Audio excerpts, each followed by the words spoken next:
বিশ্বনবীর মেয়ের জামাতা আলী রাদিয়াল্লাহু তাআলা আনহু মদ খায়া নামাজে দাঁড়াইছে। মাগরিবের সালাতের ইমামতি করতে যে সূরাতুল কাফিরুন লা আ'বুদু মা তা'বুদুনের জায়গায় ভুলে মাতলামি করতে করতে পড়তে শুরু করছে আ'বুদু মা তা'বুদুন, লা বাদ দিয়ে দিছে। লা আ'বুদু মা তা'বুদুনের অর্থ হলো, ও কাফির মুশরিকরা, তোমরা যেই মূর্তির পূজা করো আমরা ওইটার পূজা করি না। কিন্তু উনি যেটা পড়ছে আ'বুদু মা তা'বুদুন, এর অর্থ হয়ে গেছে তোমরা যেটার পূজা করো আমরা ওইটার পূজা করি। হযরত আলী নাকি মদ খাইয়া মাতাল হয়ে মাগরিব নামাজ পড়াইছে। আরে হারামজাদা বক্তা, হযরত আলী মুসলমান হয়েছেন 12 বছর বয়সে। জিন্দেগিতে কোনোদিন তিনি মদের বোতল স্পর্শ করেন নাই। তোর বাপ ইহুদিরা তোরে যা খাওয়াইলো আর তুই তাই বললি? একবার চিন্তা করলি না কার সামনে কথা বলিস? হযরত আলী 12 বছর বয়সে মুসলমান হয়েছেন, আর ওনার জন্ম হয়েছে কাবার ভিতরে।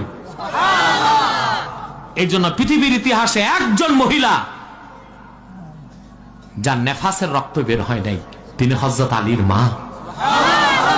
কারণ হযরত আলী জন্ম নিয়েছেন বাইতুল্লাহর ভিতরে, নেফাসের রক্ত বের হলে কাবা নাপাক হবে, আল্লাহ তা হইতে দেন নাই। সুবহানাল্লাহ, সুবহানাল্লাহ।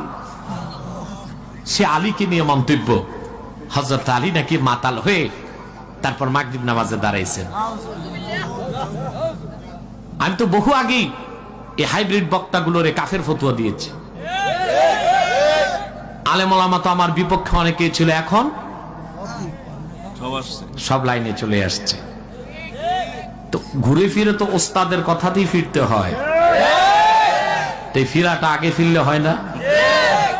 সারা দেশের আহলে সুন্নাত আহলে হক এই হাইব্রিড বক্তাকে পরিত্যাজ্য ঘোষণা করেছে, কিন্তু কিছু দল মরাটারে খাড়া করতেছে।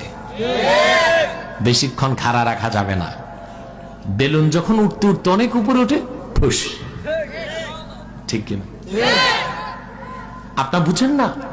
একটি বক্তা তার আলোচনায় নাই কোনো ধারাবাহিকতা, নাই কোনো বিষয় ভিত্তিক আলোচনা, নাই কোরআনের আয়াত, নাই হাদিসের কথা, তো মানুষ জমায়েত হচ্ছে কেন? এই কিছু ট্যাংরা, কিছু ফিস, কিছু বাংলা, কিছু ইংলিশ, তার মানে বাংলিশ, এই শুনতে মানুষ যায় না? মানুষ জমানো হয়। সারা জেলা থেকে থানা থেকে দলীয় লোকগুলো এনে ভরে দেওয়া হয় মাঠঘাট, শোডাউন করা হয়। বাংলাদেশের মানুষ ভাত চাবায় খায়।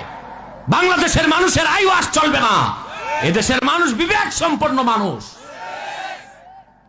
আমি বলবো তোমাদেরকে, মরার দায় তোমরা নিও না, নতুবা নিজেদের মরতে হবে, ঠিক কিনা?